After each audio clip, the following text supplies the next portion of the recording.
Welcome to Fertility and Sterility on Air, the podcast where you can stay current on the latest global research in the field of reproductive medicine. This podcast brings you an overview of this month's journal, in-depth discussion with authors, and other special features. F&S On Air is brought to you by the Fertility and Sterility family of journals in conjunction with the American Society for Reproductive Medicine.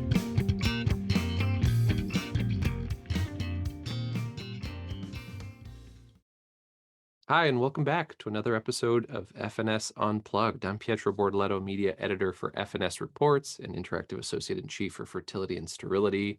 And as always, I'm joined by my two very excellent, very smart co-hosts, Dr. Dalen James and Dr. Blake Evans. Dalen, Blake, how are you two? I feel better now after that intro. I don't feel as smart as you made me out to be, but I guess I got something to live up to now. I too feel very uplifted by that intro. Doing great. Fantastic to see you all as always. Excited for our podcast today. The next 30 minutes could really only disappoint, is I think what Dalen and Blake are saying, but we're going to try our best not to.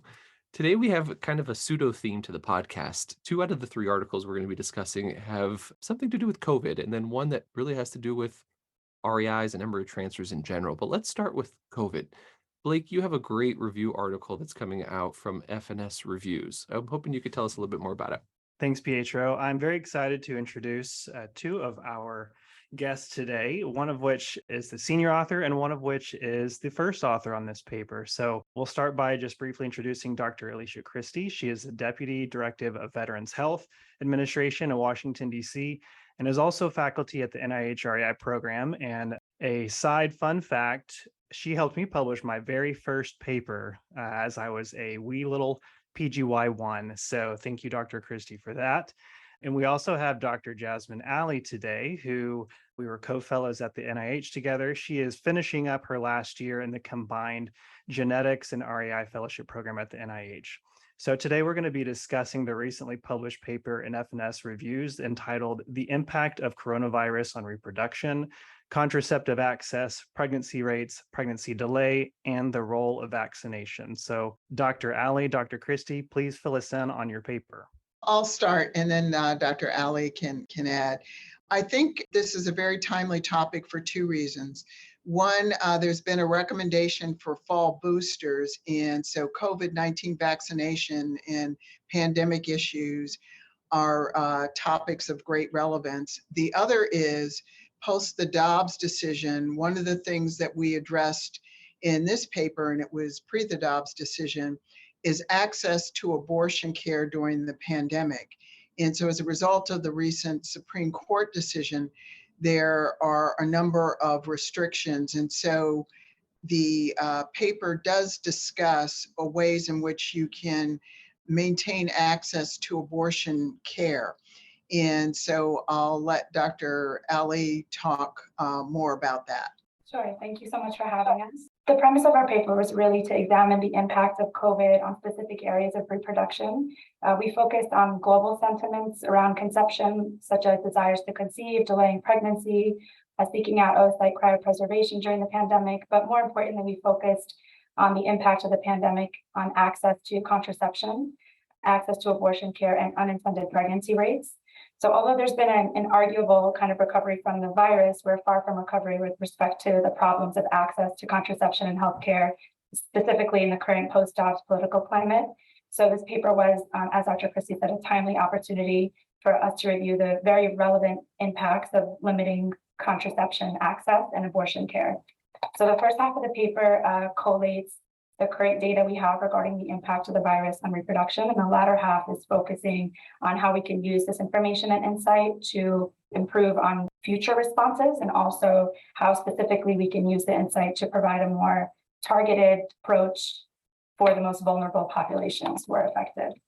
So just to give a bit of background, on a global scale, the US has the highest death toll and morbidity from COVID in the world. So although the US comprises 5% of the world population, we account for 20% of the COVID-19 cases worldwide.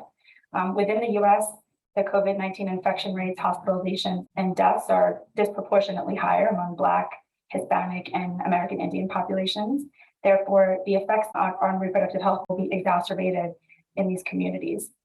With regard to contraceptive access, the barriers during COVID-19 were quarantine and travel restrictions, having supply chain shortages of condoms and progesterone-containing IUDs, having fewer appointments because of reduced provider and staff availability, and closure of abortion clinics across the country. Those that reported difficulty with access were more likely to be women of color, women who've had a high school level education, and women who have a decreased income, which underscores the disparity. There is something positive that came out of the pandemic with regard to access, and that really stems from the introduction of telemedicine. So a survey study by providers showed that 80% of providers were using telemedicine for the first time. And also 80% agreed that it was an effective way to provide contraceptive counseling, and that it actually is a service that should be expanded post-pandemic. With regard to birth rates, historically, anytime there's a disaster, that's correlated with a decline in birth rates.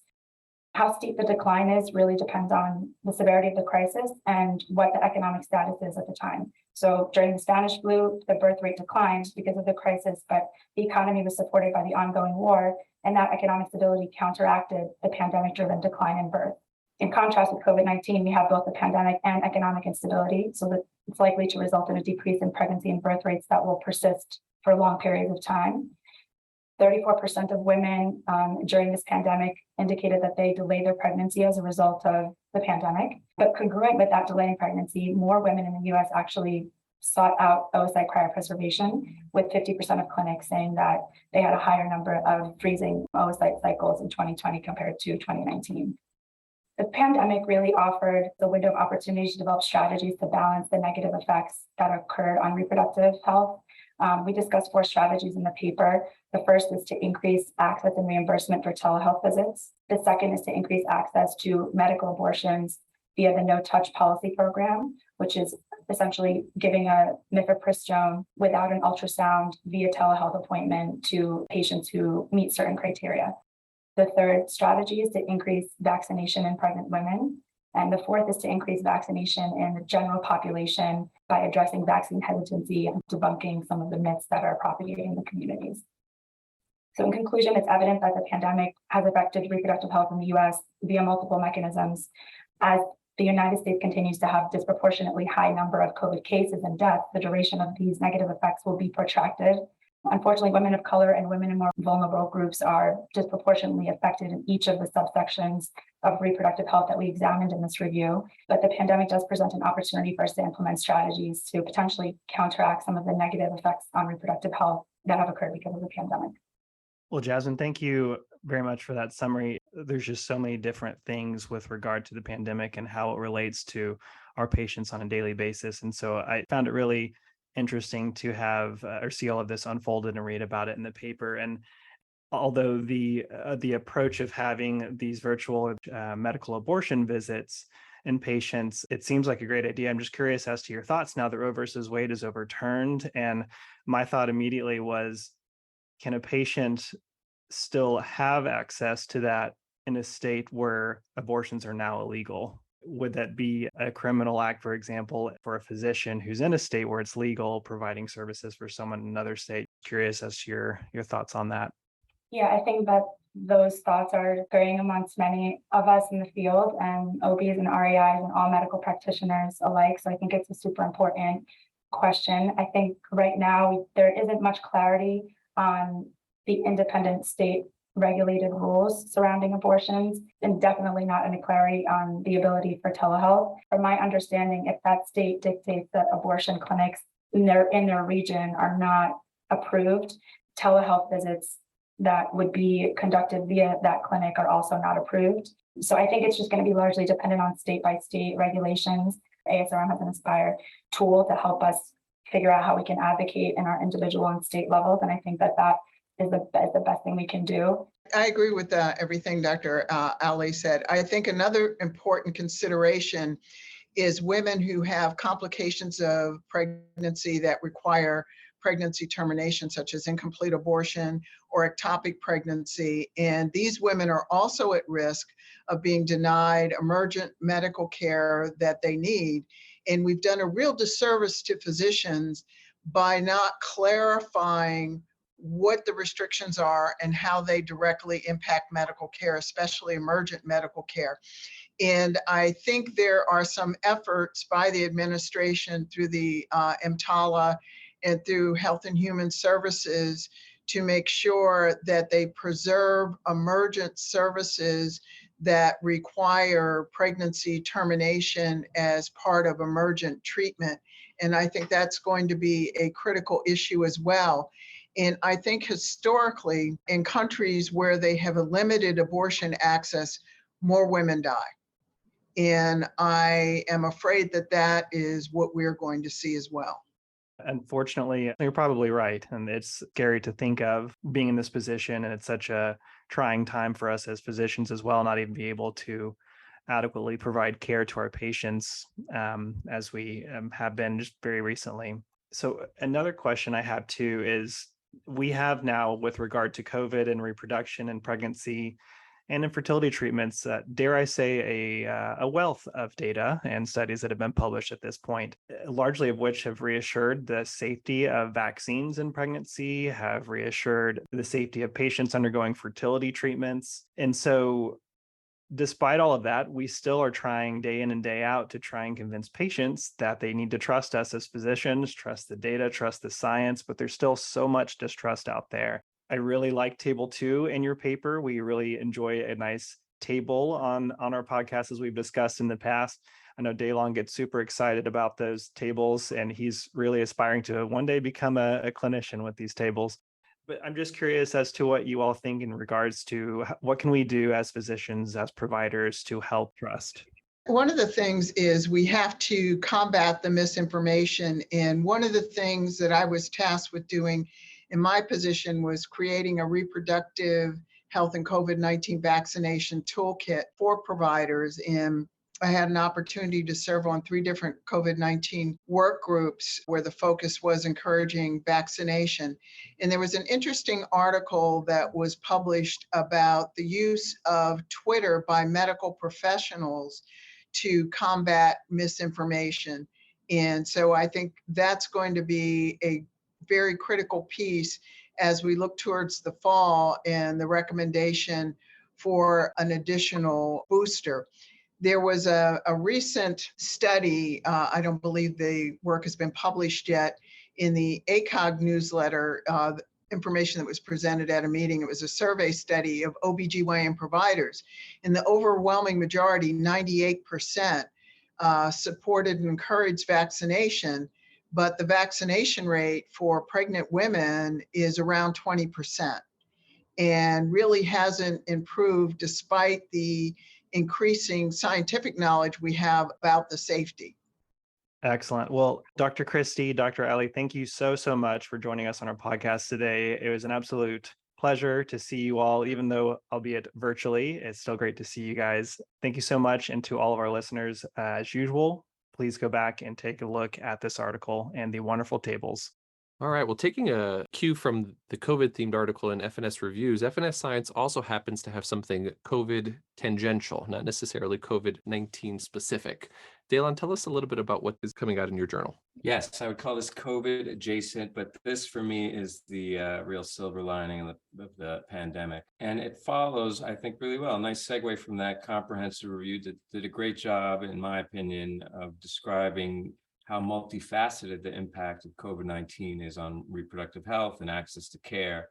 But my intuition, I think like many others, and which was borne out by this review, has always been that the impact on actual reproductive biology is less than the impact derived from social, economic, even like existential considerations. The good news, as I alluded to earlier, the silver lining, it seems like we're back on the back end of the disaster. Fauci's taken a victory lap, it seems, in retirement.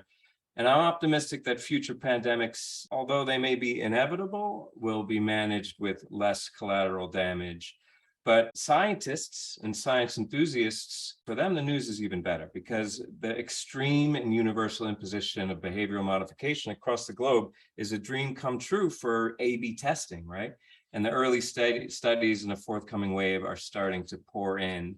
In the current issue of F&S Science, a team led by husband and wife team, Firuza and Rajesh Parikh from the Jaslock Hospital and Research Center in Mumbai, used the behavioral changes imposed by COVID restrictions to address a question that I've long wondered about. Do the endocrine disrupting chemicals that are ubiquitous in our environment appreciably accumulate in our bodies? And is there anything we can do about it? I think we know that the answer to the first part is yes, they do accumulate, but the Parikh framed their study with a straightforward hypothesis. That of the myriad phthalates present in our everyday life, the ones that are typically found in personal care products like cosmetics, fragrance would be reduced as women opt out of the use of cosmetics and fragrance. But the phthalates that are present in single-use plastic packaging and personal protective equipment like masks, gloves, etc., would be increased. Indeed, not surprising, this is exactly what they found, but they did it in a really, I think, rigorous way using some nice tech, using a liquid chromatography, tandem mass spectrometry to measure levels of phthalates and their metabolites, importantly, in cryopreserved follicular fluid samples of 176 women undergoing IVF ICSI, with 96 of those women, that's group A, having their follicular fluid samples collected in a 14-month span preceding the lockdown, and the other 80 of the women, that's group B, having their samples collected in an 8-month span beginning October 2020, when the pandemic and lockdown was in full swing. They tested a lot of mono, diethyls, butyls, oxohexyls, a lot of stuff that, had me blurry in the eyes, and it's eluding me right now what the specific names are. But the really critical thing is they tested the phthalates and their metabolites, because, these things are metabolized in the body, and you don't really know. There's trace elements that reflect exposure. The bottom line here was the ones from personal care products were significantly reduced, and the ones from single-use plastic and PPE were increased. And this is just what we'd expect. Nobody's going to be scratching their heads about this. I get that. But I think this is an important flag to place on the tip of the iceberg that represents the impact of ubiquitous endocrine disrupting chemicals on health generally and reproductive health specifically. Just like we saw the dramatic reduction in greenhouse gas emissions during the pandemic, presumably due to reduced travel, this study from the Parikhs provides undeniable evidence of not just the link between behavior and phthalate levels, but demonstrates the nuanced way in which these chemicals encroach from many angles. Is there a meaningful influence on health at the levels they observed? I don't know. There's a lot of studies that need to be done to link cause and effect there in terms of these endocrine disrupting chemicals, although I think there's a lot of evidence to suggest that there is historically from BPA and early studies investigating phthalates, which suggest the same. We don't really have the complete answer, but the last place I would want a whole bunch of endocrine disrupting plasticizers personally is in the antrum of a follicle that I was hoping to recruit. For me, I think it's a real nice use of this intolerable restrictions of the lockdown and really twisting them to our benefit to gain some insight into how these ubiquitous chemicals are absorbed into our bodies. What do you guys think? I've loved so much of the data that's come from the post-pandemic era where we really had intense restrictions and lockdowns. People have looked at on a population level, is preterm birth risk down as a result of modifying our behavior, staying at home, not having this commute, not having a traditional work day. They've looked at cardiometabolic risk factors and how they've changed with people just having a very different lifestyle that's largely home-based and not work and commute-based. These natural population experiments have been some of my absolute favorites, and I think something that we were unlikely to see again probably in our lifetime if we're lucky. But I think that people who are being thoughtful about how to study this now, as we're still so close to it, is just so cool. It's been really exciting to see, and I love that this paper is in F&S Science. Yeah, I thought this was very interesting. What I admittedly I don't know, as you had alluded to, Daylon, is 0.11 versus 0.13 nanograms per ml difference something that clinically we need to be concerned about? I don't know. I have no idea, but I think it's nonetheless interesting and thought-provoking. And I thought it was really interesting how they set up this study. And I didn't exclusively rely on Daylon to describe to me the results findings. I felt like I could read it as a clinician. I was quite proud of myself, I'm gonna admit. You're living up to that real smart thing that I said at the beginning of the podcast. I'm quite proud of you too, Blake. Although, that takes a lot away from me. I really enjoy reading it to you. It's like our ritual, buddy. I'm happy to review the data with you.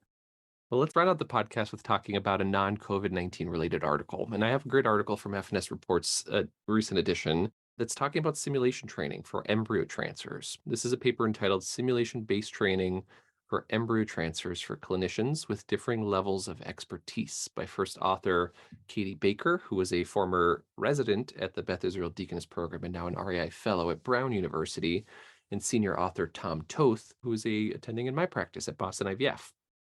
Most are familiar with the embryo transfer simulator that the ASRM has developed in collaboration with Vertimed. It's a really nifty, really cool tool that has helped standardize the teaching of embryo transfers for graduating fellows. I think all of us intrinsically understand that the embryo transfer is really important, but we also have a lot of data to suggest that there's a ton of variation in skill level across training programs. One of the scary statistics is 21% of fellows will graduate fellowship never having performed an embryo transfer. And of those that have, a third had performed less than 10 transfers in their fellowship. For something that is as important as we say it is, and the data suggests it is, we're really doing a poor job training our graduating fellows to do this procedure, but simulation is a way to bridge a little bit of that gap. What the authors tried to do with the simulator was figure out, are there differences in skill level across different difficulties of embryo transfer? So they recruited 3 large groups of people. One were novices. These were OBGYN residents who had never performed any transcervical procedure, no IUI, no embryo transfer, though were familiar with the pelvis, the cervix, and could get things through the cervix and into the uterus. There was an intermediate group, which were made up of REI nurses, nurse practitioners, medical assistants, all of which who at Boston IVF perform IUIs, so have comfort level with a catheter, something passing into the cervix and getting into the uterus. And then there was an expert group, which were REI attendings. They had 10 people in each group, and all 3 groups got 5 minutes of the same instruction. The steps of the transfer, how to troubleshoot the transfer, and how the simulator worked. And all 3 groups performed 3 separate cases, a beginner case, an intermediate case, and an advanced case 5 times. So they had an opportunity to see the beginner case, how did I do on the first attempt, all the way to my 5th attempt before moving on to an intermediate and an expert case. And as a point here, because I know a lot of us do embryo transfers very, very differently, these were all afterload-based transfers, and none of the simulator bells and whistles were turned on, meaning they didn't have on-screen guidance. They didn't have the real-time, how are you doing information. It was really just perform the transfer and let the simulator collect information. So let me tell you what they found. As expected, for the beginner case, the really straightforward axial uterus, kind of the chip shot, everyone did really, really well. These weren't hard. The residents took a little bit longer to get good, but by their 5th attempt, they were as good as the nurses, as good as the attendings who had done these kinds of procedures before. That's expected. The intermediate and the advanced cases were the ones where there were some interesting findings. The attendings really shined at the intermediate case. 100% of them achieved a passing score by their last attempt, by their 5th attempt, whereas only 50% of nurses and 70% of residents achieved a passing score by their last attempt. But notably, between the 1st and 5th attempt, between every person in every group, everyone got better. So there was learning to be had regardless of your skill level. If you're a beginner, you got better. If you're an intermediate person, you got better. And if you were an expert attending, you still got better between your 1st and 5th case, which is the whole theory behind simulation. Simulation is good for beginners. Simulation is good for experts. The final case was probably the most dramatic one. This was the advanced case. This was those really tricky, you have to put a bend in the catheter, go up, go down, go left, go right. We've all kind of done this on that simulator. Only 10% of the residents passed. 0% of the nurses passed. Get this, 40% of the attendings passed on their 1st attempt. But again, everyone showed improvement. No matter what your skill level was, there was learning to be had between the 1st and 5th attempt. So just practicing in a controlled, safe environment where you're not wasting precious embryos that were expensive and hard to create was meaningful for every skill level, which was really cool. And when I asked senior author Tom Toth what he really wanted to highlight from this study and what he was most proud of was, 1, learning occurred across all learners, and it's the more challenging models that provided the most learning. So let's not waste our time with these chip shot cases. Let's really dig into these intermediate and expert level cases if we're going to practice simulation at all. And then the other thing is he noticed as they were doing this study, the nurses at the center were really interested in simulation. We traditionally think about simulation for physicians, people who are kind of performing these procedures day in and day out. But our nurses at centers all over the United States are performing a lot of these IUIs themselves. And if we can use the embryo transfer simulator to give them some guidance to improve their ability to safely and quickly get a catheter past the cervix into the uterus and deposit the sperm, it sounds like there may be some interest there. And I think something that's definitely worth exploring.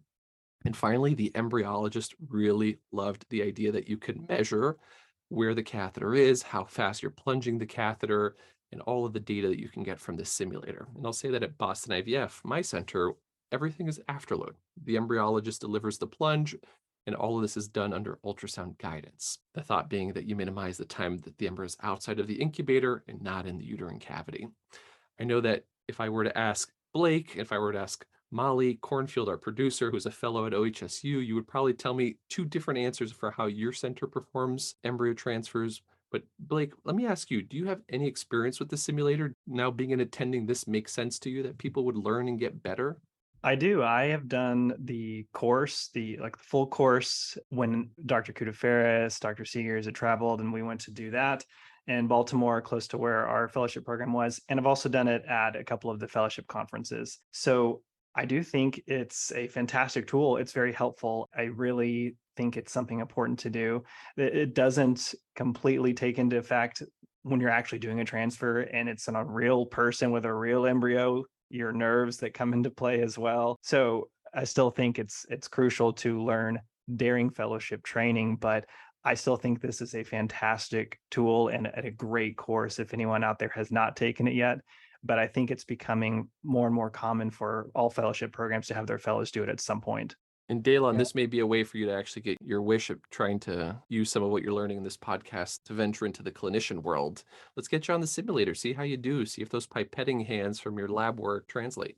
I don't know about that. I'm sticking to tables. I'm going to be the table guy, and I'm just going to give medical advice. I'm not going to do any, even minor surgeries. I'm going to stay in my wheelhouse. One thing I'll say, though, is that you're not going to get me near the simulator, but I was pretty crazy with the finishing moves in Mortal Kombat, so I wouldn't underestimate me there in the simulator. But I'm sure there's going to be a lot of bets won and lost amongst the attendings, is the harsh reality of this. I think it's going to get gamified. A question I have for you all is, because there seems to be a rise of a lot of clinics who have physicians, OBGYNs that are not fellowship trained, that are providing IVF services, which, to me sounds so odd, but I know that there are some REIs that are in support of it for various reasons. Do you think that those said clinics will look at this paper as ammunition for, hey, this shows that anyone can do it? If a nurse can do it, if a resident who's never done a transfer can do it, then by golly, I'm going to have this person who's an OBGYN who's never done embryo transfer before do it. So I was just curious to bring that angle to the table, see what you guys thought. I'll point out the intermediate group data, which was that 100% of the attendings achieved a passing score within their 5 attempts, but only 50% of nurses and slightly more residents. So I think there is something to expertise. The whole Malcolm Gladwell idea of if you do something enough times, you really can become an expert at something. And I think fellowship is the time in which people become experts at things. And certainly the first couple of years after fellowship are really the time where you feel comfortable being an expert at things. I think the simulator is a way to help get people expertise. Nothing substitutes, I think, a real patient and a real embryo transfer and kind of the temperature in the room when you're handling all of these things. But to me, I think the data actually says that you want someone who's fellowship trained doing these things. They're the ones who are going to achieve the highest level of proficiency and I think likely give the patient the best outcome. To paraphrase that, I could rip out a heart in Mortal Kombat, but you're not going to catch me doing any organ transplants. Perfect analogy. And also, although no one will admit this, do you think there was an intimidation factor going on by the experts, staring at the novice levels when they were doing their transfer, saying, you better screw this up to make me look better? I'd have to read the method section a little bit more carefully, but I'd have to imagine the team was thoughtful about not putting them in the same room at the same time. But if you're listening to this podcast and you're curious about that answer, you're going to have to check out the article in F&S Reports by Dr. Katie Baker, senior author Tom Toth. As always, I want to thank everyone for listening. I know we started with COVID, ended up with phthalates, and then really kind of brought it home. And the conversation always continues after this podcast is done. Make sure you're following us on our Twitter, Instagram, LinkedIn, and Facebook accounts. And make sure you're listening to our companion podcast episode, the F&S On Air, where we talk about what's coming out in fertility and sterility and run through our favorite articles in the table of contents. As always, special thanks to you, Daylon and Blake, and a special shout out to Molly Cornfield, our OHSU fellow and executive producer for this podcast. Thanks all, and we'll see you again next time. This podcast was developed by Fertility and Sterility and the American Society for Reproductive Medicine as an educational resource and service to its members and other practicing clinicians. While the podcast reflects the views of the authors and the hosts, it is not intended to be the only approved standard of practice or to direct an exclusive course of treatment. The opinions expressed are those of the discussants and do not reflect the Fertility and Sterility family of journals or the American Society for Reproductive Medicine.